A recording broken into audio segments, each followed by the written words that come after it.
she didn't come back. Okay, so the meeting is now started and AI is now turned on. Hello, Diana. Okay, so I think I'm all turned on and I'm all set. So what we're going to do is I'm going to talk to you tonight about the judgment in the valley of decision. This is basically chapter number 4 if you have a Hebrew Bible. If you don't, if you're running out of a King James or an NIV or any of the others, you're actually looking at chapter 3.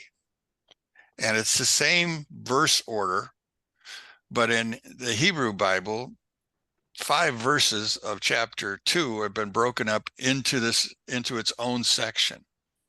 So basically, in Hebrew, we have 4 chapters. In English, we have 3. But it doesn't make any difference. The language is still the same. It's just different. We're going to talk about a man who's a mystery. And the reason I call him a mystery is because as we're looking at this, there is very little information that tells us who Joel is. Joel's one of the earliest prophets from the best we can understand, because he starts or begins a process called knowing about the day of the Lord. He's the first one to talk about it. Since then, after that, it was found in Jeremiah and it's found in Ezekiel and Isaiah and several other books of the Bible.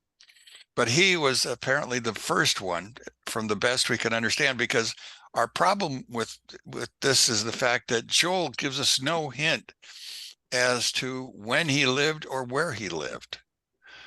We assume, because he's doing Judah and Jerusalem, we assume that he's living in Judah. We also are assuming that when he's there was no king, which is rather striking, because you now have to try to figure out, well, why was there no king? But if you go back into the Bible, you know that during the days of Ahab married his daughter off to the king of Judah. And in doing so, the king of Judah passed away. And in his place, there was nobody old enough, because his wife assassinated all of the other possibilities except one, who was hidden in the temple and protected by the priests of the temple. Now later, she will be assassinated and he will be brought out. But the only problem is he's only 4 years old. And so to replace him, he has to have somebody else helping him. And so the high priest becomes his counsel and therefore speaks for him until he becomes old enough. Now, the character, the baby's name was Joash. And you're going to find a great deal of his story in the book of Chronicles. And so that would be where you would want to go to find it, about chapter 20 in the first book of Chronicles. But that's not really where I want us to go. I want us to look at Joel from the point of view. We started months ago now, October 7th, with what I believed was the end of the age of the Gentiles. It was the end and at the beginning of what would be Israel's end. And so everything is now pointing towards Israel. Right now, we're just sitting around waiting for Iran to send its first volley of missiles back after the assassination of the Gaza leader, who very interestingly was staying in a special house in a guarded neighborhood. And yet Israel was able to assassinate him. Unbelievable. In fact, so unbelievable that, well, nobody knows how he did it. Assumption is it wasn't a missile strike, because a missile would have been a telltale sign in the sky and everybody would have noticed it. So many people believed that Israel had advanced knowledge that he would be staying there. And so they planted explosives in that house and blew up that house, not the neighbor's house, which is interesting because he hadn't been there for 6 months. So they waited 6 months before they took him out. which really left a shaking understanding for the Iranian people, because if he can take out somebody in a guarded area, why can't he take out all of the leaders of Iran? And so there's been a long, drawn out process now, at least 2 weeks, for Iran to decide how and what they're going to do. Iran has said they're going to do something, but as of now, the best guess is it's going to be probably this weekend. But again, that's only a guess. Nobody knows for sure. Netanyahu has already sent a message to Iran, letting them know, whatever you do to us, please expect the same in return. So we could be escalating the war. Now, the war could also be escalating because Hezbollah and the Houthis and all of the other, what do you want to call them, proxies are all getting involved. And so there's going to be a rather strange thing happening, I think. It will be an all-out war eventually. But it'll be the war that probably we would see in what we would call Gog and Magog 3. And so that's where I'm intending to go tonight as we begin to look at this. But we're looking at it from the point of view of the day of the Lord. Now, in Christianity, the day of the Lord appears to be Daniel's final week as you go through listening to many of the scholars. But that's not really the day of the Lord. The day of the Lord, again, a day to God is 1,000 years. So it doesn't have to be a 7-year period. It could be whatever God deems it to be. And so we have to live with that understanding. But I want you to go first to the first part of the chapter. So we're in chapter 4. We're in the first verse of the book of Joel. Now, I've taught the rest of it, but you probably don't remember because so many things have come up since then that I've been teaching. Next week, I'm going to try to teach a section that I had taught before for friends, and that's in the book of Esdras. Esdras is not a book that you will find in your Bible, and you're not going to find it in your Jewish Bible. It's one of those books that they call the Apocrypha. Now, for thousands of years, the Apocrypha was a part of the Bible. It wasn't until about 1827 when the Christians decided it should be taken out because it doesn't help. And they're right, it doesn't. It points away from Jesus and points more towards God, skipping that whole idea. But when we go through Esdras next week, we're going to be looking at the United States. And we're going to be looking at the United States from the time of FDR all the way to present. And with the election coming up, there's a lot of ways that this whole thing can go at that point in time, because we've reached the end of chapter 12. And that's the end of our story for America. So let's first begin with doing this book of Joel, and let's do the 4th chapter. And so I want you to look at the first 3 verses with me. For behold, in those days, and at that time, when I bring back the captives of Judah and Jerusalem. So when did he bring back the captives? Now, as you're looking at this, I want you to understand that this is not a particular day, but a period of time. The period of time actually began back in the days of World War I. Because you see, up until then, Israel had no homeland.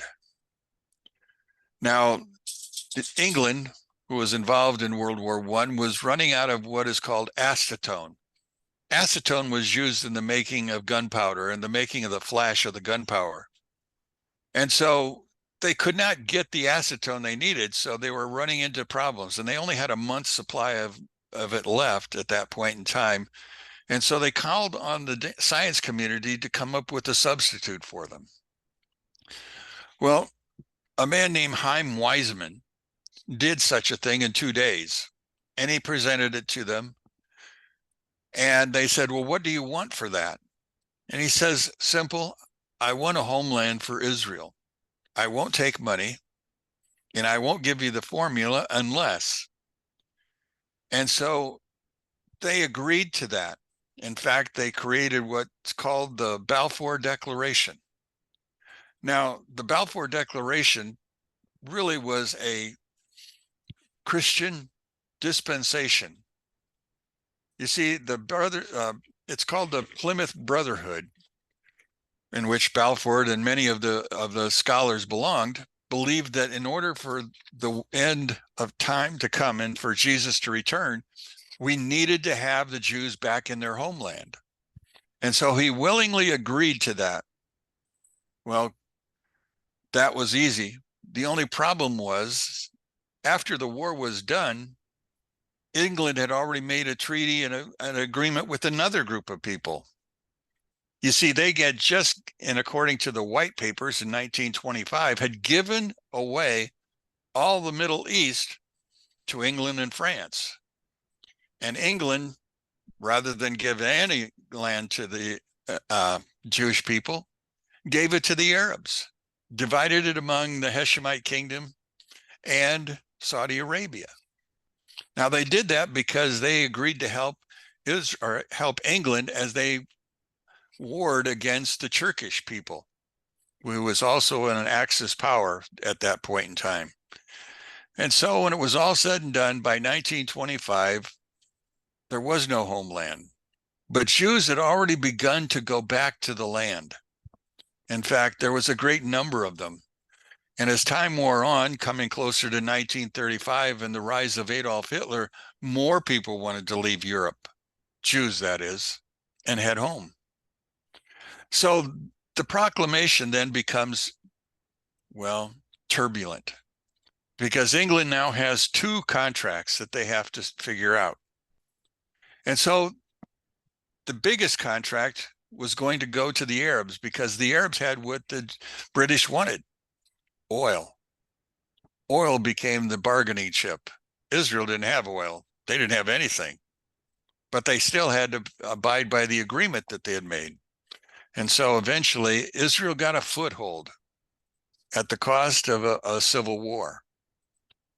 Now, as it goes on from here, it says, I will also gather all the nations and bring them down to the valley of Jehoshaphat, and I will enter into the judgment with them there on account of my people, my heritage, Israel, whom they have scattered among the nations.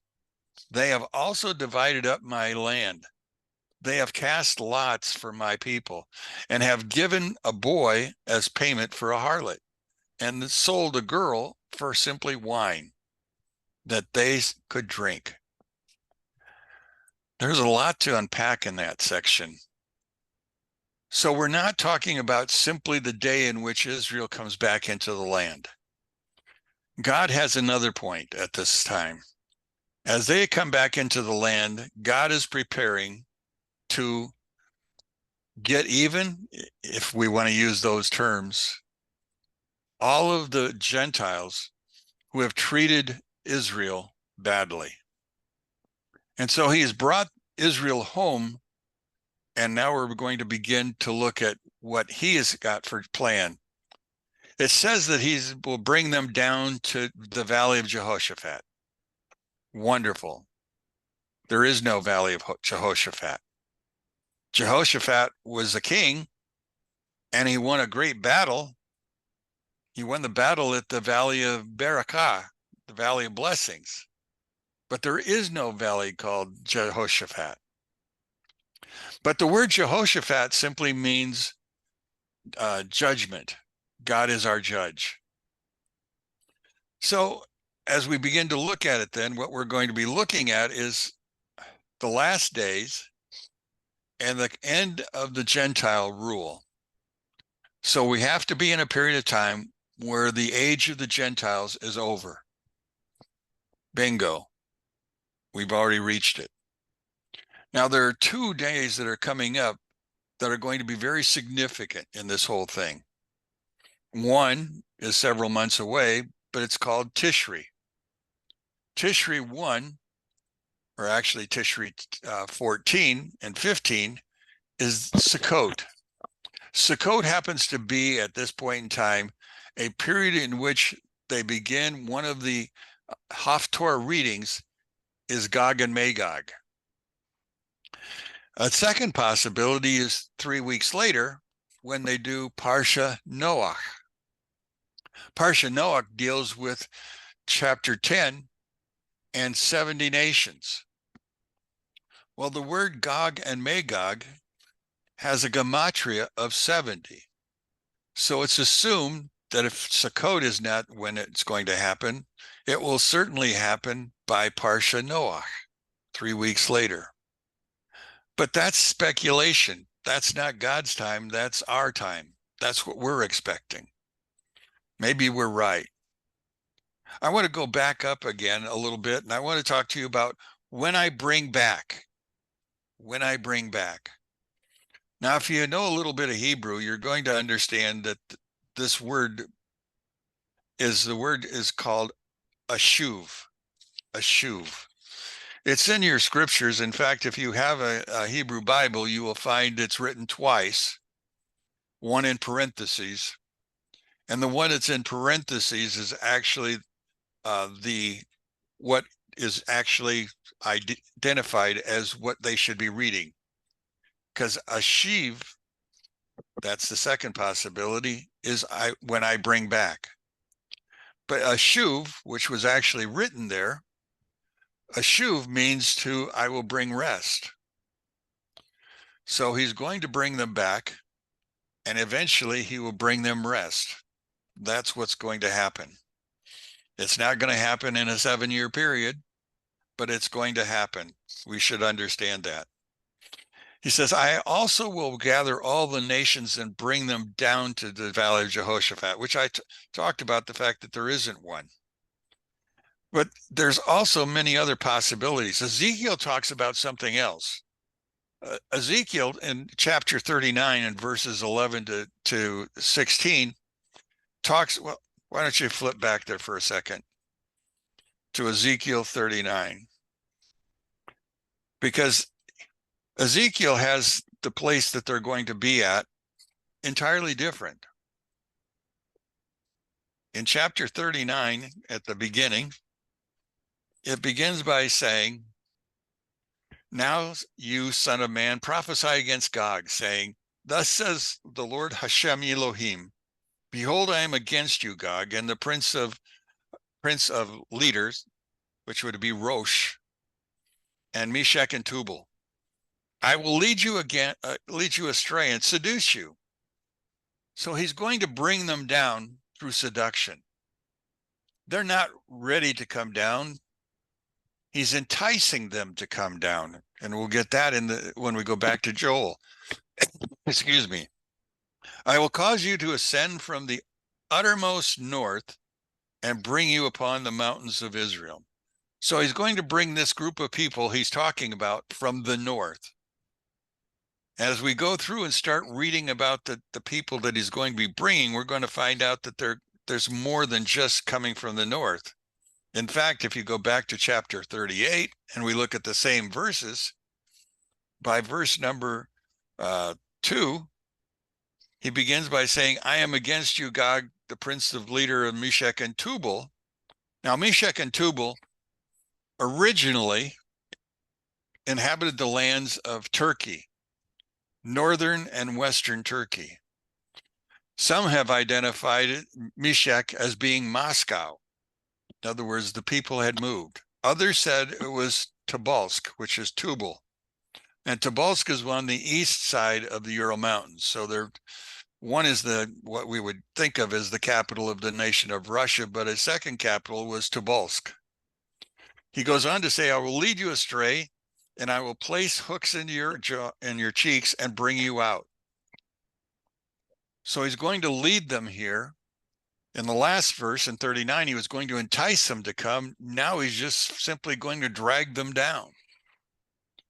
And as it goes on, it says, with you our entire army, horses and riders, and all of them clothed in splendor, and a vast assembly with bucklers and shield, and all of them wielding swords. But this is where there's a change. Who's coming? Persia, Cush, and Put. Now, Persia is already in our picture. Persia is Iran. We all know that. But the other two that are there are Cush and Put. Cush and Put are Ethiopia and Libya, basically Muslim countries.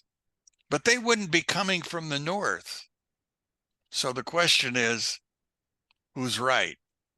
Or is this valley going to be not just a valley, but the entire land of Israel is going to be exploited? He goes on to say after that, with them, all of them with shield and helmet, Gomer.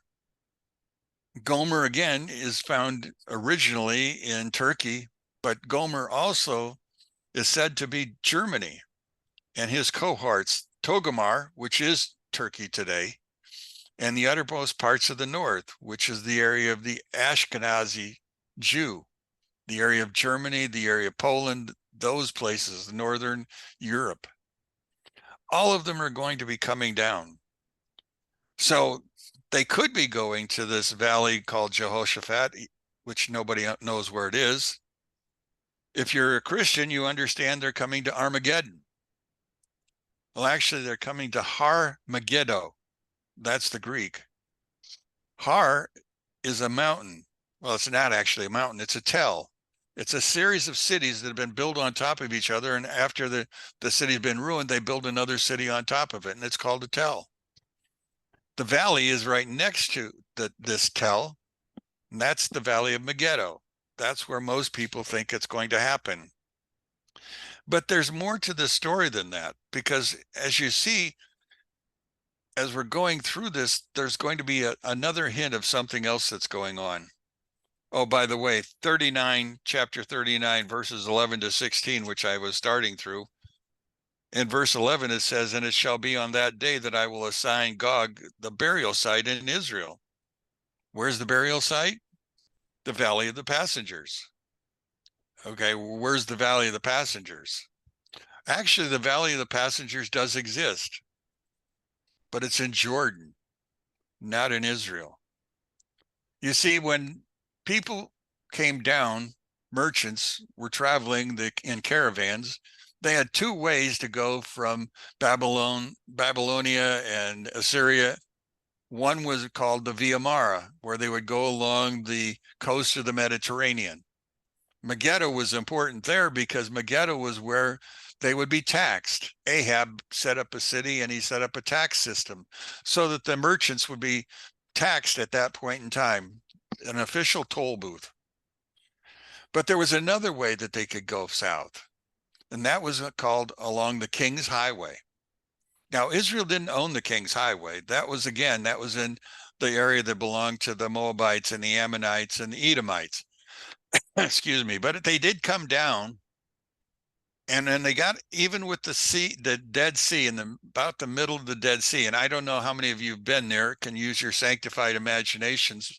But when I was there, if you were standing at Ein Gedi, the place where David hid, where they have the flowing water, straight across was the Valley of Passengers. It came down onto the shore, and you would continue along. And when you got down to the bottom of the Sea of Galilee, or Sea of Dead Sea, there would be another taxing station down there to make sure that they collected all of their money. Solomon built that second one. In fact, that's where Solomon stored some of his horses. Remember when he married the Pharaoh's daughter, the Pharaoh's daughter gave him 1,000 horses. Well, according to the scriptures, kings aren't supposed to have horses. And they're certainly not supposed to have 1,000 of them. But he had some of them down in the area of the Aravot, and he had some at Megiddo, and he had the rest in a stable there in Jerusalem. His 1,000 horses. So as we're going through, then this place that this is going to happen is I will bury you in the Valley of the Passengers. Now, one of the rabbis that I've listened to said, well, centuries ago, there was a battle there, and there were graves that were dug at that point. but nobody seems to remember, and I can't find it in any history books. I just know that it's what was said, but it's not, I can't find any references to it. So there's the Valley of Passengers, or what will eventually be called the Valley of Hamongog. But that's not it.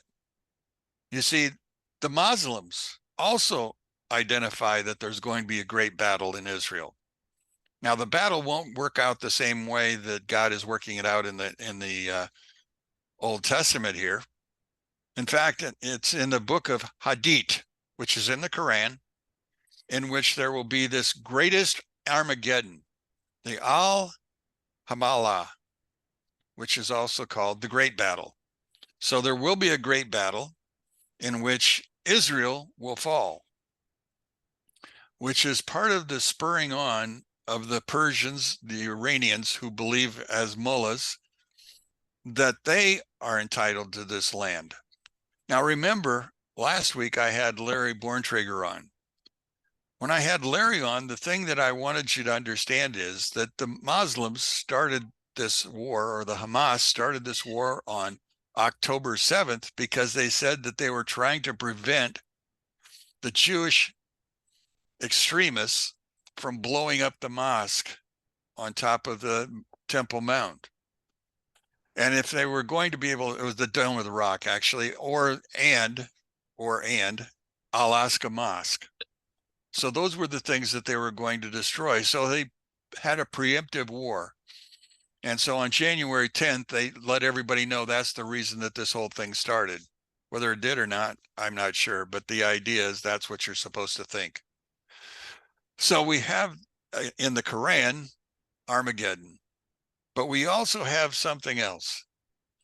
We also have the understanding in the book of Zechariah that the battle itself is going to take place at Jerusalem in the Kidron Valley. Well, the Kidron Valley is between the Mount of Olives and the Temple Mount itself.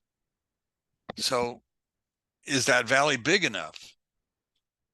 It is if we begin to include all of the places that people are talking about, that there will be enough room, because remember, we're inviting all the Gentile armies, not a couple, all of them. Now imagine the US being caught over there. Oh, they're already there. You see, we have outposts in just about every possible place in the Middle East. Not only do we have outposts everywhere, but if you've been looking at a map on a news channel, you have to know that there are basically 4 different places that we have fleets of Navy there to intercept missiles that are going to go from Iran to Israel, or at least that's what it appears. So we have lots of things that are going to be going on. So it says that I will enter into judgment with them on account of my people. Well, what does he mean? Well, let's take Babylon, for example. Now, Babylon was God's chosen. God chose to have the Babylonians invade Judah, and eventually they will destroy the temple. And eventually they will empty out the nation. But in doing so, they're going to go beyond what God wanted them to do. Therefore, they have a strike against them that God will eventually call into question. And I don't believe that question's been answered yet, but will be at the end of time.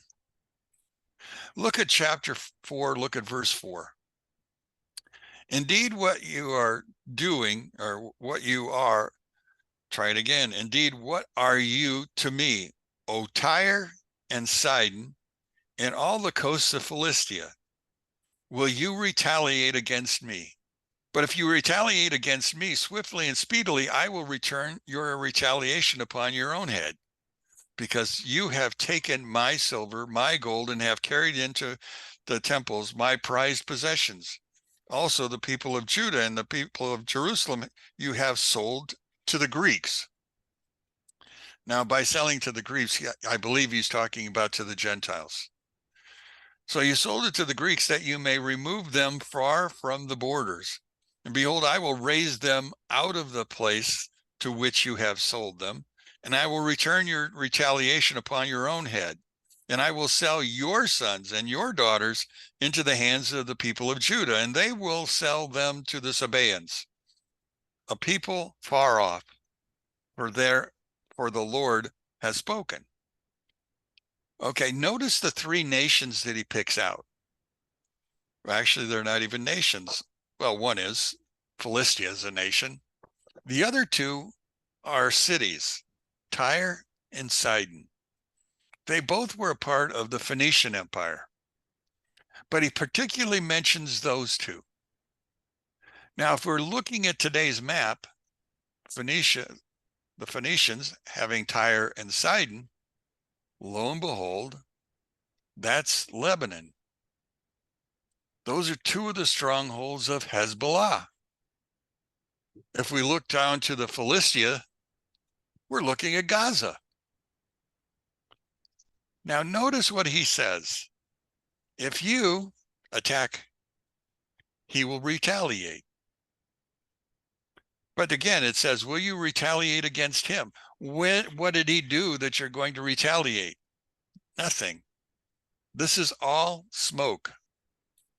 They say, this is what you've done, and this is what we're going to do. And what's going on right now is God retaliating. This retaliation, I think, is going to lead to a far larger problem that we're going to be seeing in the next months. But that's the beginning of the story, not the end. I want you to go back to the book of Ezekiel, if you would, and I want you again to go to chapter 38. Well, I guess we've already been there. So let me just remind you. Chapter 38, we're looking at nations coming, and among the nations coming is Persia. Persia is a key. We know that there's called today an axis of evil. The axis of evil includes Iran and Russia. Now, if all the nations come down, that would include China. Well, China has 100 million men in their and women in their army. Imagine, where are you going to put 100 million? And where are you going to put the Iranians? Where are you going to put the Persians? Where are you going to put North Korea? Where are you going to put all these people? It must be a massive, massive area that would take care of all of these people. Swiftly and speedily, I will return your retaliation upon your heads. God says they attack and we retaliate. And that is what is going on right now. That's what we're watching on television. That's what's happening. Now look at verse 4. Notice how plainly he speaks. Why is this happening? Because you have taken my silver and my gold and have carried into your temples my prized possessions. Well, what's his prized possessions? The temple artifacts. Now, not all of them are in these temples or in these other countries.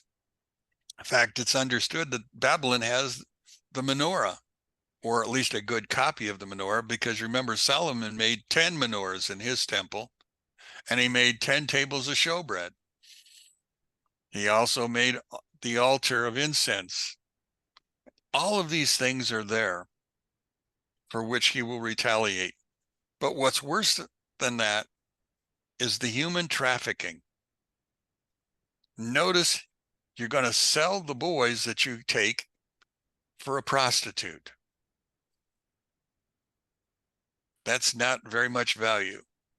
In fact, if you go back to the book of Genesis and you look at the cost, what Joseph was worth, he was worth a prostitute.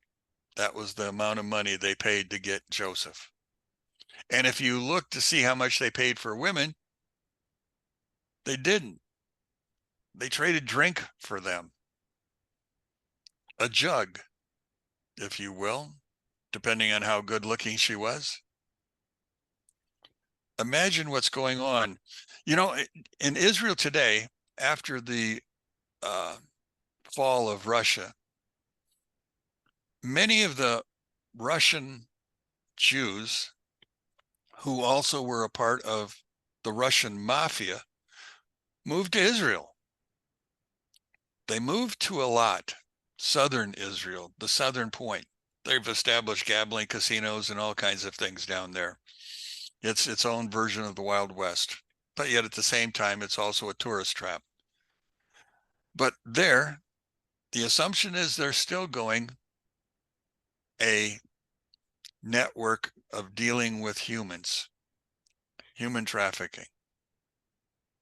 We also know that in Tel Aviv, they're one of the stations where they actually are manipulating the internet, stealing information, selling information. Lots of things are going on in Israel that are not good. Look at verse 9. Proclaim this among the nations. Prepare for war. Wake up the mighty men. Let all the men of war draw near. Let them come up. Now remember, Israel is up. That doesn't mean that they're coming just from the south. When you get to the Temple Mount, you are going up to get to the Temple Mount. But notice what happens here. Beat your swords, or beat your plowshares into swords, and your pruning hooks into spears. And then let the weak say, I am strong. Assemble and come, all you nations gather together. Notice that they're going to have to use farm implements in order to outfit their armies. Now, some say that that's because God is bringing them up several times and therefore they're going to run out of things to bring. So they're going to have to use farm implements, making them into swords, making them into spears, all of those things. Others simply say, as in the Korean War, China didn't have enough guns to put in everybody's hands, so the guns were in the hands of the front row marching into the battle. And as they fell, the guy behind him picked up the rifle and kept on going. They simply overwhelmed the United States with sheer number. Now that could possibly be. He goes on to say after this, cause your mighty ones to go down there, O Lord. Now remember, he's also said the weak ones are coming. There will be so many people that will become a part of the crowd. They wouldn't have gone otherwise, but the fervor of what's going on will draw them in, and they too will come down or come up. Let the nations be awakened and come up to the valley of Jehoshaphat, the valley of judgment. For there I will sit to judge. Notice he's going to sit to judge. He's not even going to stand. How simple an understanding this is. I don't even have to stand up to defeat you. So he's going to sit to judge all the surrounding nations. So put a sickle, for the harvest is ripe. Cut down, the winepress is full. The vat overflows, for their wickedness is great. Notice he says, put the sickle into the harvest. Well, if you're putting the sickle into the harvest, what season are you in? You see, there are three basic seasons or temple times of worship. Passover, which was the season of the barley harvest. Shavuot, which was the season of the wheat harvest. And grapes were harvested at Shavuot. Is he trying to tell us about how things are going to happen and how spread out in terms of time this is going to be? If you were looking at the Talmud, and I can't remember my sections anymore, the rabbis will tell you that they love to teach this stuff, but they don't want to be here when it happens. Why do you think they won't want to be here when it happens? It will be a mess. Lots of problems are going to be happening. What happens when everybody leaves to go to battle? How do you get them there? If they're leaving from the United States or from South America, or if they're leaving from China coming across. I remember when I was teaching Revelations, how we dried up the Euphrates River and they would walk across in that area. Well, that doesn't have to happen anymore because the Euphrates is almost dried up anyway because of the dams that were built inside of Lebanon and Syria. So there's definitely going to be a lot of things happening. Lots of things are going to happen. If we're already there,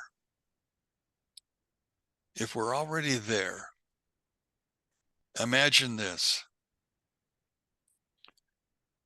The United States, according to President Biden, is trying to negotiate a treaty to end this whole thing. The only problem is Gaza doesn't plan to go. Well, why isn't Gaza going to come? Well, because the fact they believe that the political end is already in sight, that they're going to win anyway. Why?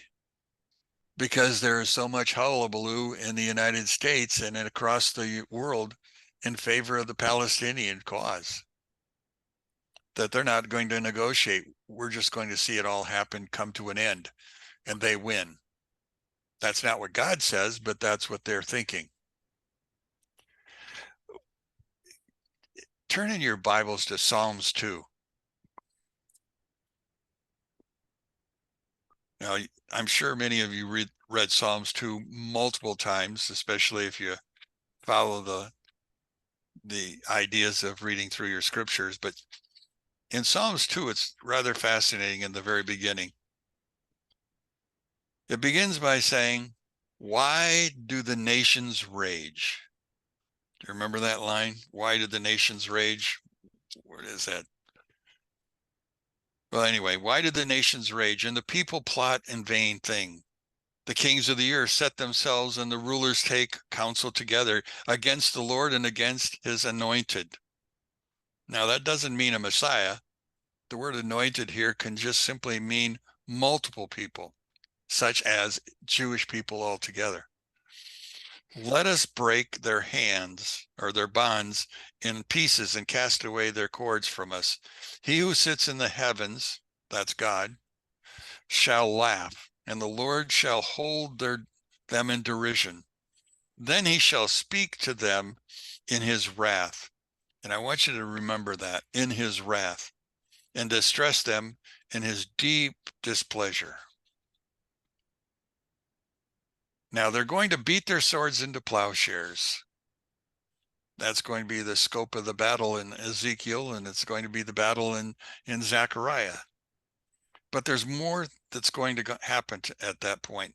Let the nations be awakened and come to the valley of Jehoshaphat, for there I will sit in judgment. Remember Psalms? He sits there. We're looking at a scripture ahead of time. Book of Psalms tells us why they've gotten together and they've plotted against Israel and against the Jewish people. He goes on to say at this point in time, let the nations be awakened. Put the sickle in. Now in the book of Isaiah, chapter 65, verses 2 and 3, it says, wherefore art thou red in thine apparel, and thy garments like he who treads in a winepress? I have trodden the winepress alone. Who is he? He is God. God will do this by himself. Israel will be involved in the battle, but the eventual outcome will not be decided by the Jewish army. It'll be decided by God. He will make it happen. Now, this idea goes maybe a little bit further when it says, in mine anger and in their lifeblood is sprinkled on my garments. In other words, he is the one who's bringing judgment. He is the one. In Joel 14-17, as we move through this, it begins by saying, multitudes, multitudes in the valley of decision. Now it's called the valley of decision. Earlier, it was called the valley of judgment, valley of Jehoshaphat. For the day of the Lord, again, here we go. The day of the Lord is near in the valley of decision. Multitudes, multitudes. The Hebrew word is ethnics, ethnics. In other words, we're talking about ethnics as groups. There were 70 ethnic groups way back in the book of Genesis. We're going to be looking at lots of ethnic groups, multiple groups coming, all the nations. What's happening? The sun and the moon will grow dark and the stars will diminish in their brightness. And I and the Lord will roar from Zion and utter his voice from Jerusalem. Now, remember what we read in the book of Psalms, where it talks about the loud voice, the voice of his wrath.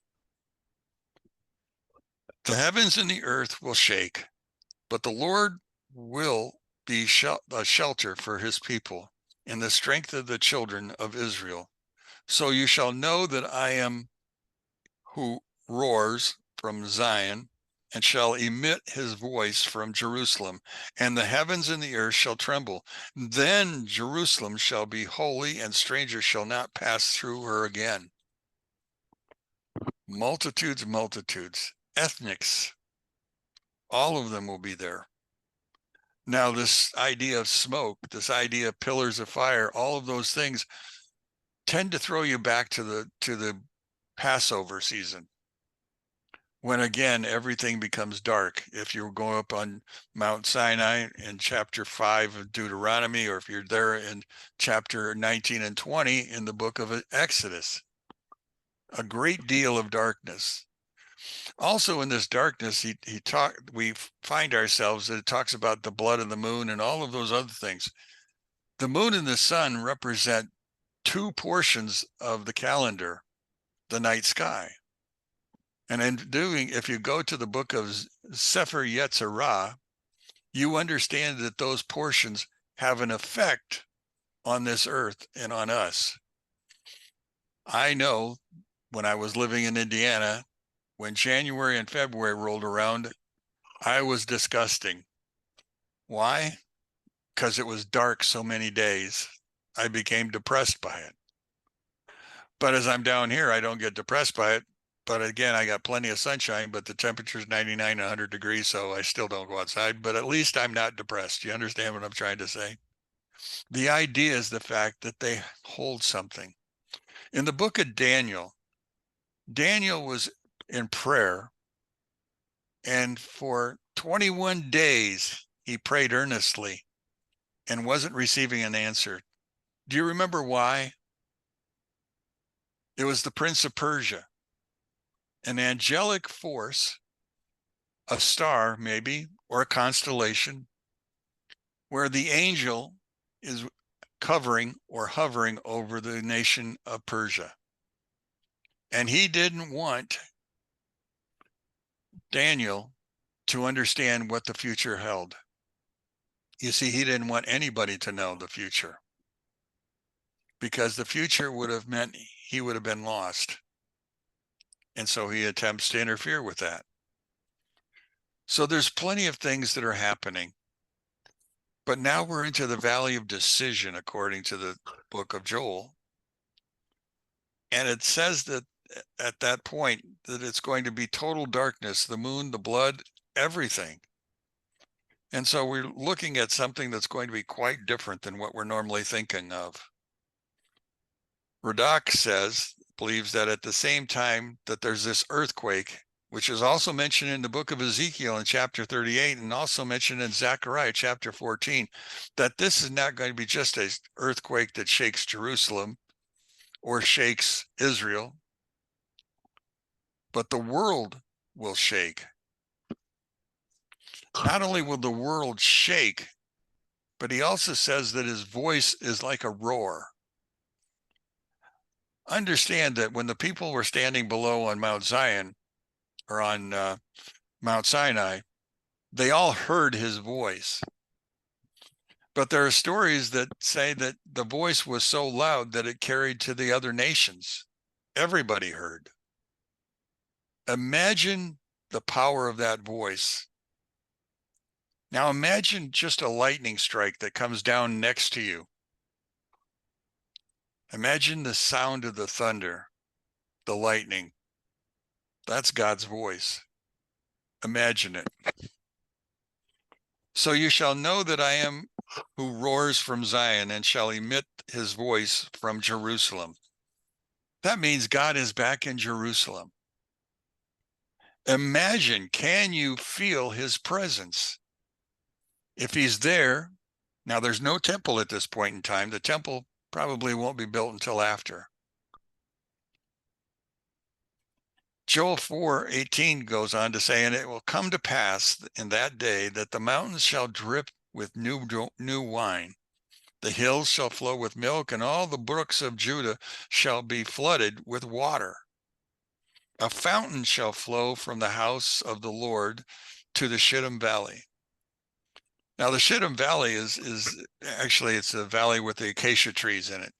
It's the same valley where Jacob, before he moved to Egypt, went and actually dug up shittim or acacia trees and brought them down to where they were at in Egypt for the purposes of helping them to build the temple or the tabernacle's artifacts.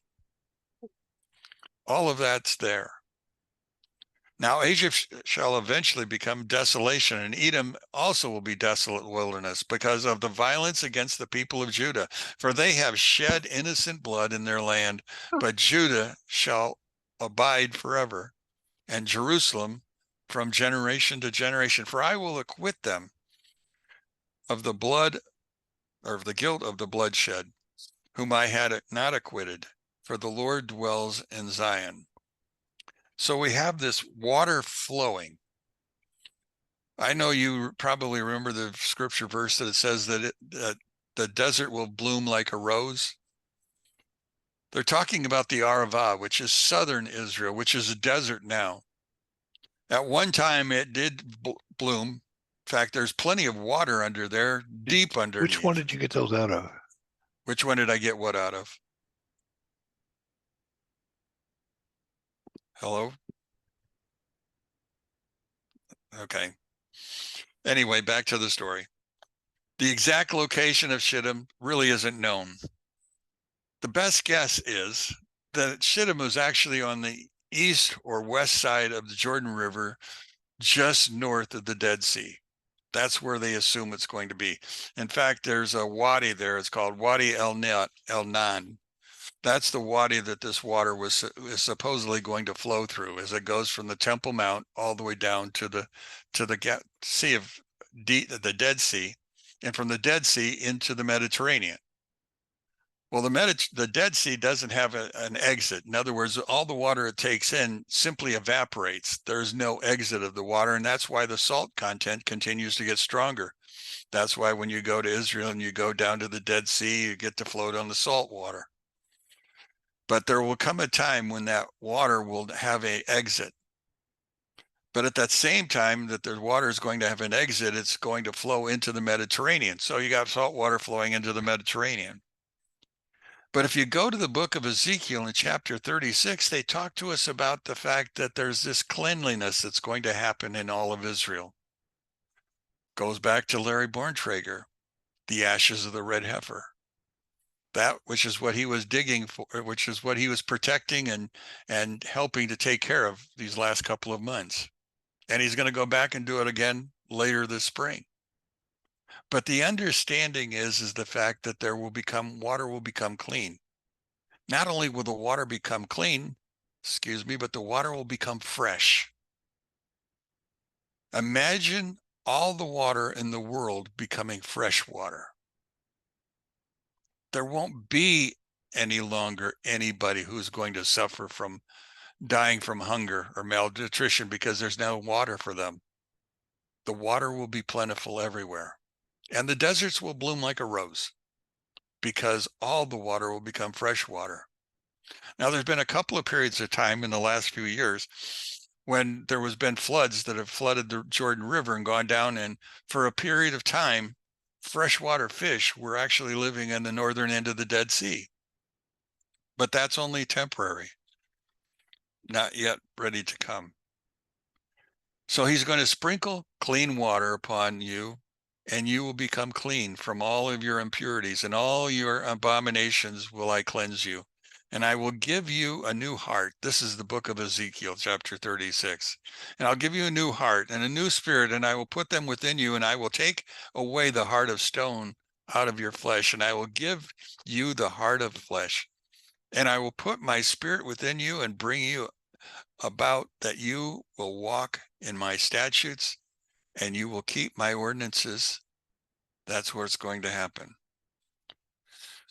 Okay, I've talked for an hour.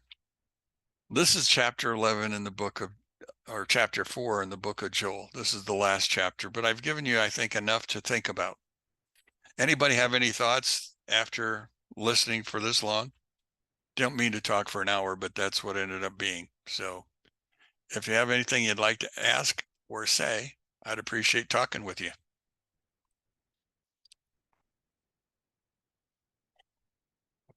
Go ahead, Ross. I'm sorry. Talk at me. No problem. 2 or 3 things that relate. On the one hand, oh yes, Diana says thank you. Very, very interesting. Very good. United States, China, Russia, and I guess you say Iran as well, have all been in Israel pretty much since the day it became a nation. They've all been there.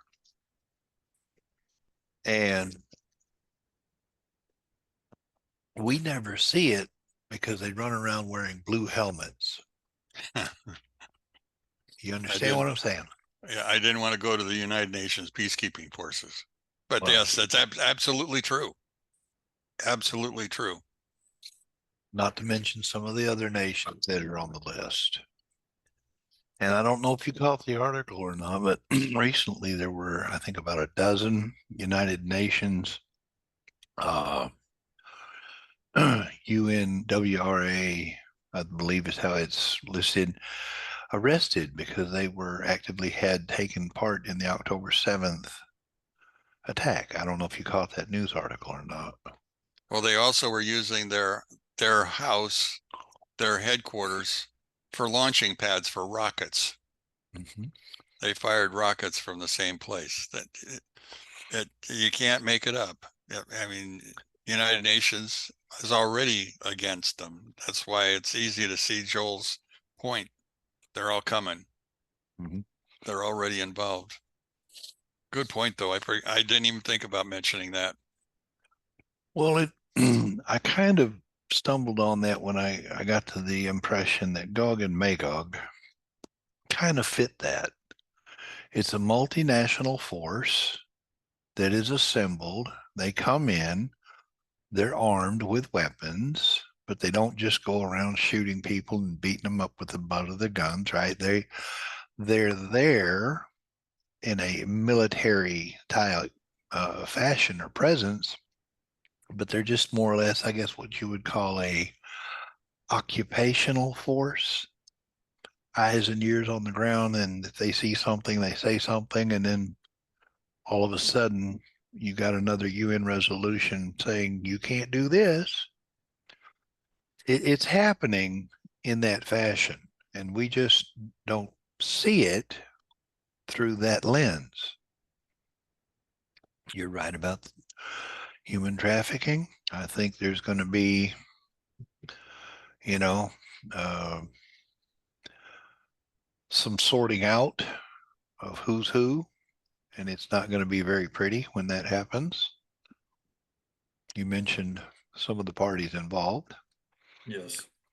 And then one last thing when you were saying multitudes, multitudes. my mind jumped back to the mixed multitude. You read Rob? Yes, there they are again.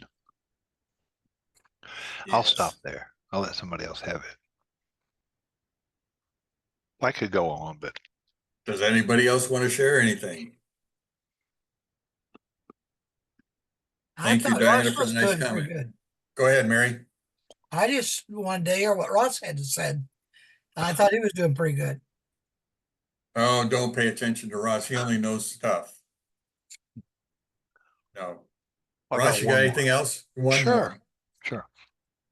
Beating your plowshares into swords is not just necessarily a physical act, say, okay, not just literal, but in a figurative sense is you've gone from a position of being cooperative, um, trading in the marketplace, peaceful, how shall I say, somewhat relatively peaceful exchange of goods.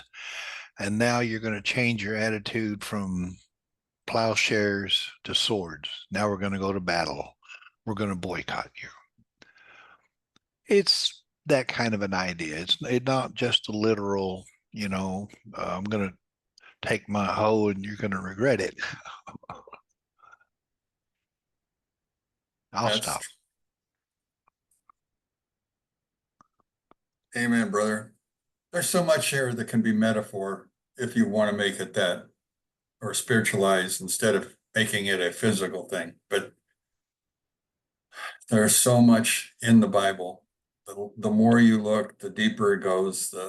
Now you can actually look at the newspapers and see some of it coming true. That's the amazing part. It's also Just the have to, depressing part. yeah, you just have to know which lens to look through. Correct. Correct. Anybody else? I'm glad you had fun. So I'll see you again next week. And next week we'll be doing an Apocrypha book. And hopefully you'll learn some more than you did before. And it'll probably take a couple of weeks to get through that. But anyway, shalom, y'all. Have a great night. Thank you very much. You're very welcome. Good night, y'all.